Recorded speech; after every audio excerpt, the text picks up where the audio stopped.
तो मौजूद है मौलाना फजलुर रहमान के आज़ादी मार्च में, और जो मौलाना फजलुर रहमान का जो आज़ादी मार्च है ये इस वक्त लाहौर पहुँच चुका है।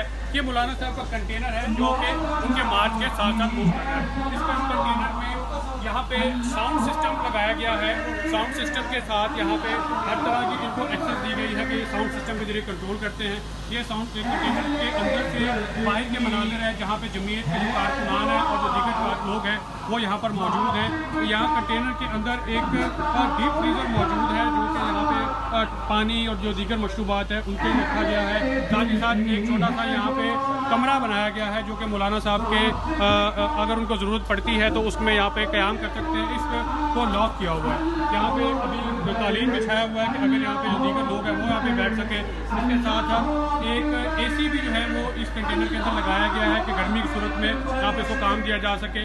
इसके साथ एक छोटा सा बेसन जो है वो भी यहाँ पर लगा हुआ है कि वक्त की ज़रूरत उसको ज़रूरत पेश आ सके।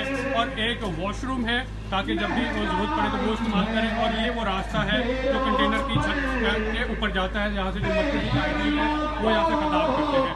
ये वो माहिर के बुलाने हैं जहाँ पे जो लोग हैं वो बैठे हैं और जो दीगर लोग हैं उनकी तकरीर जो है वो सुनते हैं। ये मनाजिर हैं। वो कमरा भी खुल गया है। कोशिश करते हैं कि आज को हम उधर भी लेके जा सके। यहाँ से इसका एक्सेस दिया हुआ कंटेनर के अंदर से ही ये कमरा है जहाँ पे एक अदद चारपाई जो है वो लगी हुई है। इसके